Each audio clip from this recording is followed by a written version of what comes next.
be it resolved.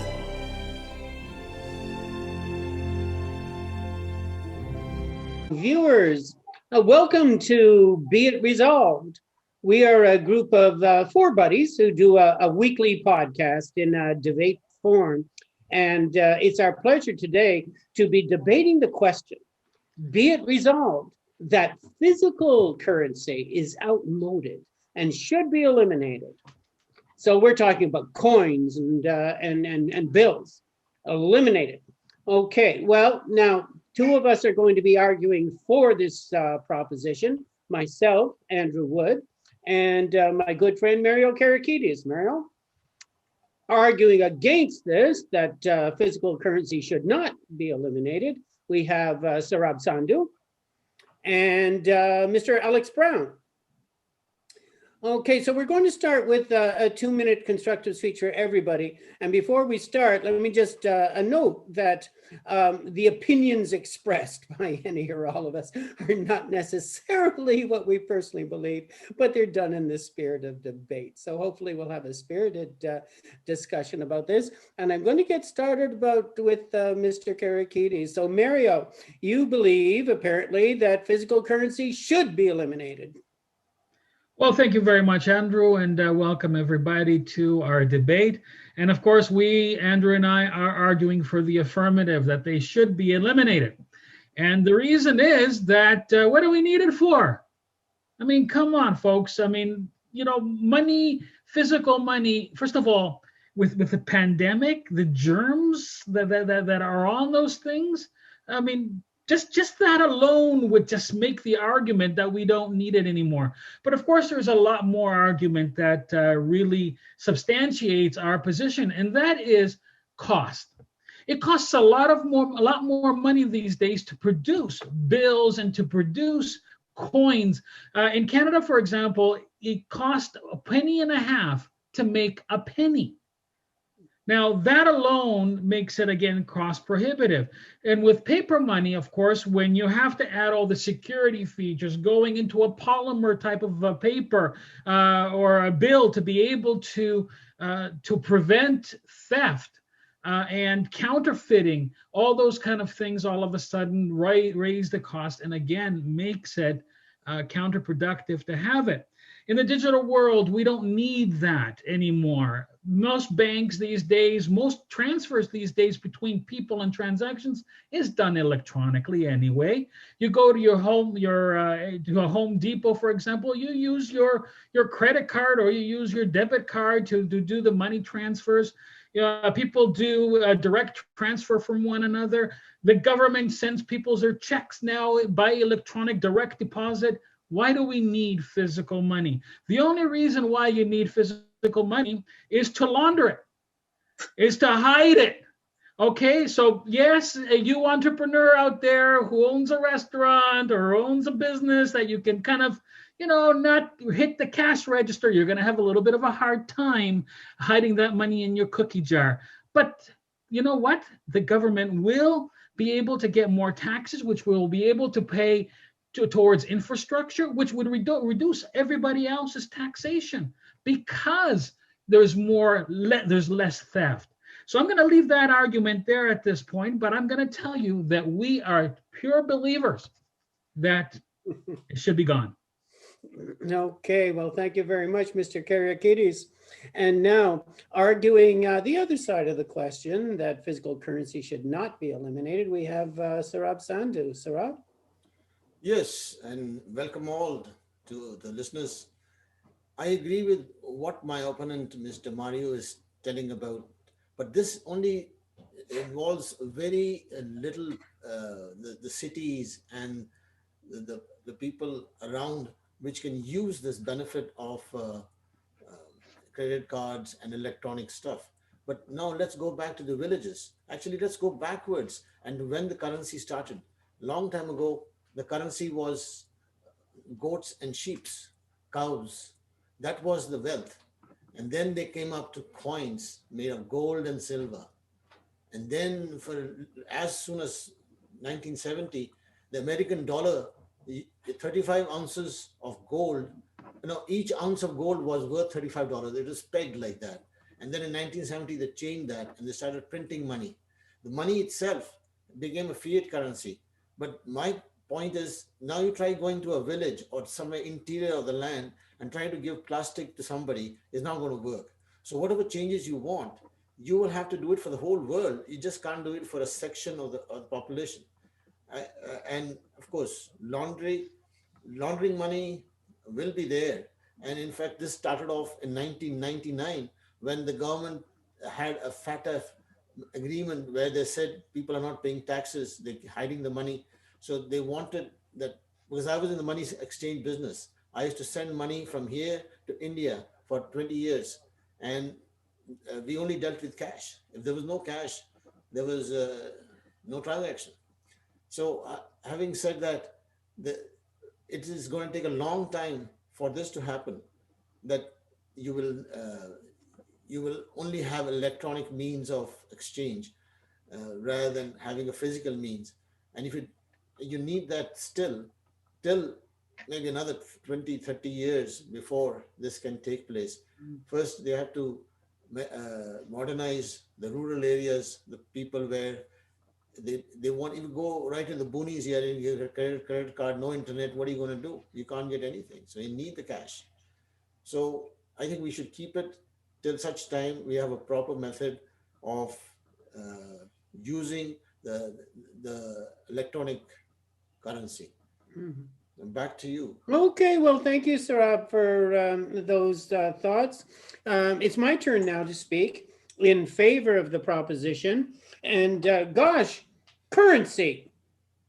Where's it going to go? Who really knows? I mean, what's the future of money? It's almost impossible to predict, except one thing is for sure, and that is that physical currency's days are numbered. Like, that's not even a debate, really, because that's where we're going. So the question really is, how quickly are we going to get there? Think of, I don't know, 100 years ago, where there was no concept of anything but cash. I mean, first of all, then it was coins, and then paper came in, a couple hundred years ago, but these things evolve. And then in the 1960s, when credit cards started taking over and money evolved again into plastic, but still it was based on the physical currency. And now just think how things have progressed in the past 20 years, where I basically never have occasion to take out a bill or a coin. Why would I need to? So I pay for everything with my telephone here, and it just goes automatically on it. Now, I want to make a couple of points here in addition to this. I first visited China. I'm going to use the example of China because I lived there fairly recently. I first visited there in the mid 2000s, around 2005 or so. And in those days, physical currency in China was the only thing. And I remember people used to carry thick wads of cash, like thick like this, just cash. Everything was cash. You bought your house with cash. Now, I moved to China just last year, and in the 15 years or so since those two times, the society had revolutionized entirely, and there was no cash in evidence. I basically used no cash while I was there, and everything was done through WeChat and on my phone. Now, if that society can move so entirely, so quickly to digital currency on a practical level, digital currency for everyone, then it can be done. It can be done, and it will be done. The world is moving that way. So the question is, how quickly are we going to move there? And what international treaties or agreements do we need to come to together to make that happen? And those are the real questions. Okay, that's my constructive argument. And I'm going to let Al make his counter argument now. Well, obviously, Andrew, I disagree with you. Sure, we're using a lot less cash, and sure, we can get rid of some of the spacey or pieces of coinage and paper we now use. But I still think that there is a good place for cash money to be available. For example, when this pandemic started, I got an extra cash just to put in my drawer just in case there might be a problem, like the world crashing and burning and a breakdown of digital systems. In fact, about 20 years ago, we had a breakdown in the digital systems of the power system in Ontario, which led to the retail stores being unable to process payments because their cash registers didn't work, and people's credit cards couldn't give payment. So what do you do in a situation like that? We need currency, I believe, or hard currency as a backstop to make sure that we don't run out of money, because really that's what causes economic problems, is when the cash flow stops. Now, in terms of getting rid of money in that, Canada got rid of the penny a long time ago, a few years anyways. I think we're due also to get rid of the nickel and probably even the dime, because I remember back 50 years ago, you could buy a bottle of pop for 7 cents, like a bottle of Coca-Cola for 7 cents, and 2 cents of that was the refund on the bottle. Nowadays, a can of Coke or something costs you $2 or so, and there's no refund on the can, of course. So the currency, like, I think the dollar nowadays is a new dime, and maybe the dime is a new penny, but who works with pennies anymore? We might even be able to get rid of quarters and settle for a new 50-cent piece. I heard talk recently about getting rid of the $5 bill, and if they're going to do that, they might as well get rid of the $10 bill as well, because it's really not that valuable. The US still holds on to its $1 bill, but they're a little bit behind the times. I think what we should do is we should probably keep the 20 and up, and probably introduce the $500 bill and the $1,000 bill. Personally, I'd like to walk around with a $1,000 bill in my pocket. And when I go to a little village in some place like Peru or wherever, there's little kids there that want money, and you're going to have to give them something. And even so, there's small businesses that still want cash. I go out and buy lottery tickets and I pay cash because the store I go to won't accept credit cards for small amounts like that. So I believe there is a place for cash. I don't believe that it's going to disappear entirely. And I do also believe that we need to revamp the currency and keep it just in case our electronic systems fail. So that is what I'm speaking in favor of.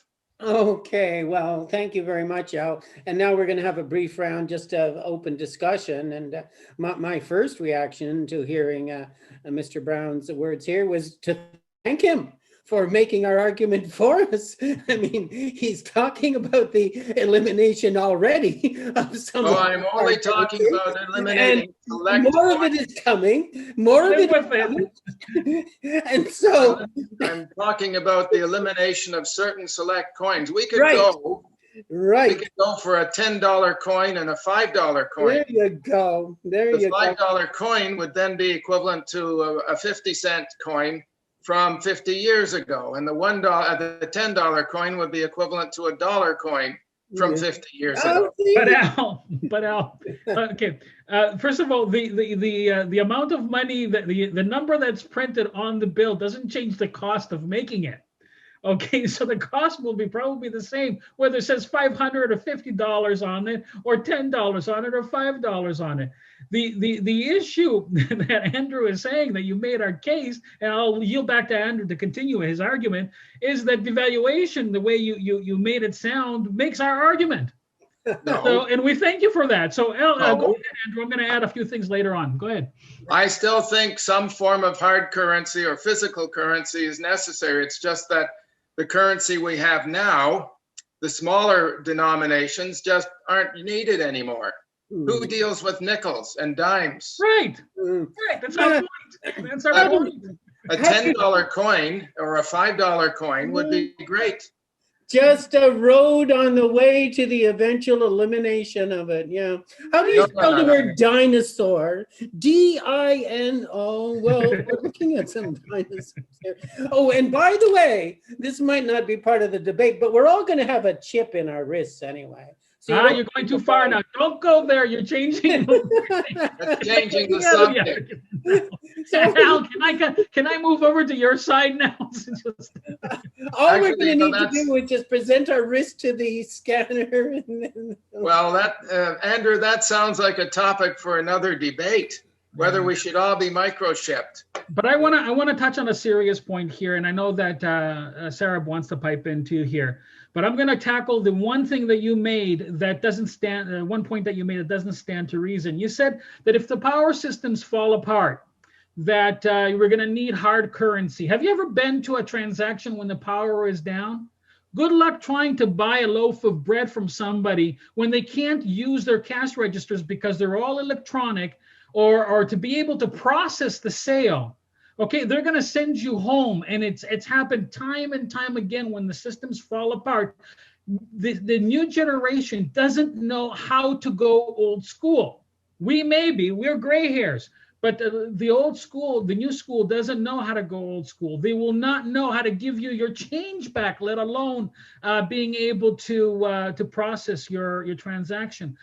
So reality states that if you can't make the sale, money, whether it's paper or electronic, at that point is useless. So there is no point to have a hard currency. yeah. Well, if that's the case, basically our system fails the moment our economy crashes and burns the moment our power systems fail. And That that's is exactly what happened. that's a weak let's point.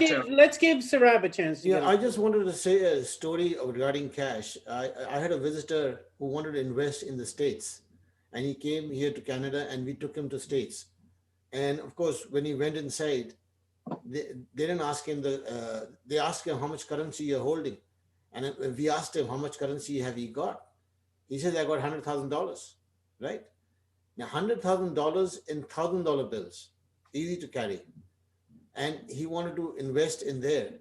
And of course, when they found out he had so much money, they took us aside because the government doesn't want cash around. They took all four of us aside, and they're starting to interview everything, and the dog, sniffing dog. They thought it's drug money or something, And of course, when we came back, we didn't spend it. He announced it again. We have the money. And this time he was in Canada. They knew that we had taken it in the country. Everything was fine. But we couldn't do that. What I'm just saying, this is what the government is trying to remove. The $1,000 bills is now not being accepted in Canada. That's because of this very reason. Okay. But another point I want to make sure, when we were sailors, they used to have these big rings, and you wonder why they have these big rings. They are made of gold, and the idea was the name and the city where they were born was engraved inside. So when they died in a foreign port, they had enough money for a decent funeral. So I wonder how we're going to do it with the plastic. Okay, well, there's a little bit of a side Credit question. cards. Yeah. Okay. Well, thank you for that. Yeah. Okay. Gold rings. Well, at least those gold rings aren't hard currency. And it sounded to me, Sarab, as if you gave us another reason why hard currency is inconvenient and inappropriate anymore, especially in the larger bills.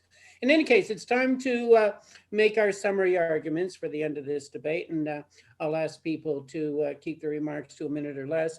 So let's start with Mr. Alex Brown here. Alex, your final thoughts? Well, I think we've gone over this right now, and we've demonstrated that if we just have one currency system, which is nothing but digital, our economy is vulnerable. We need physical currency as a backup just in case the systems don't work. And the system that we have now, digital currency, will work well until it does not. Nobody expected a pandemic, and nobody expects that the electrical grid will cancel anytime soon. But if it does, we are screwed. We won't even be able to buy food. So let's keep the physical currency. Yeah, well, thank you, Al. I'll present my own closing arguments now. And allow me to point out to you that what is true of digital currency is equally true of the physical currency. as far as that goes, any of these things are only valid insofar as we accept them and we agree to trade on those terms.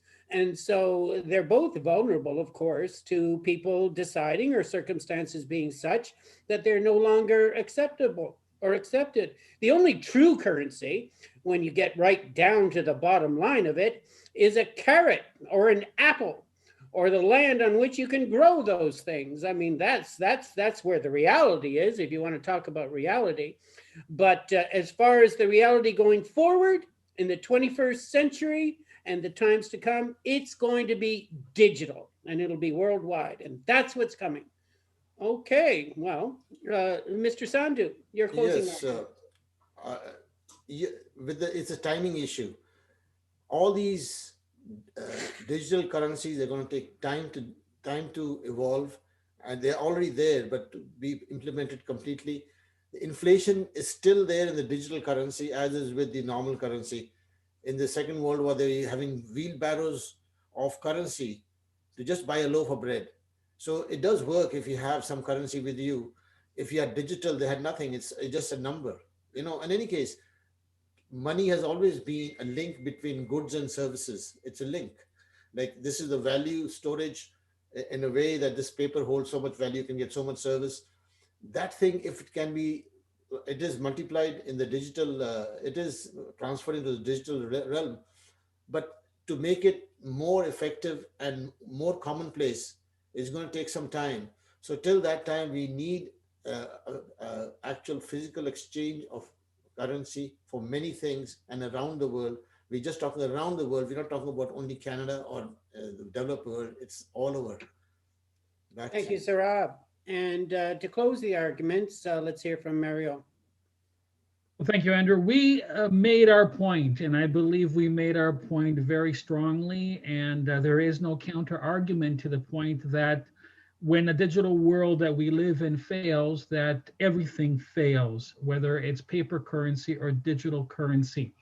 That is the fact, okay? And transactions then are going to have to be in a whole different way. So maybe we have to go way retro, as at the very beginning, Sarab Sandhu said, is to go backwards and perhaps start considering how many goats and sheep we have in our backyard in order for us to be able to do our transactions, or even go even further back, and let's suppose that we eliminate money altogether. Because after all, what is paper money? It's worthless. It is what we apply the worth to be on that. It's a perceptual worth, and you know what? The world will be better off without money, period.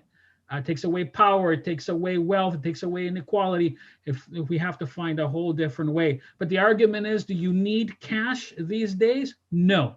You have money coming into your bank digitally, you transaction digitally. So for the time being, digital is the way to go. It's safer, it's cleaner, and it is the way to the future.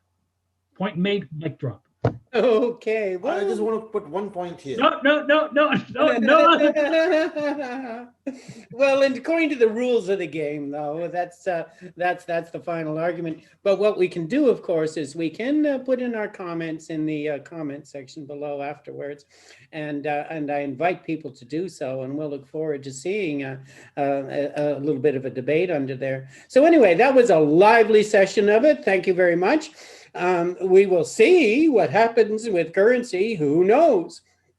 But in any case, it is in flux, and it is an interesting question. So thank you very much, gentlemen, for a great debate.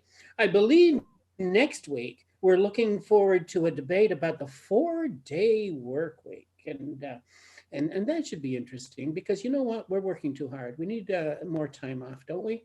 So we'll see you for that particular debate upcoming. Thank you very much, gentlemen, and bye for now. Bye-bye. Does anybody have Thank you. change for $1?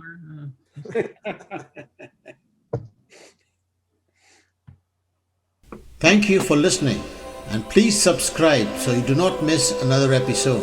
Thank you.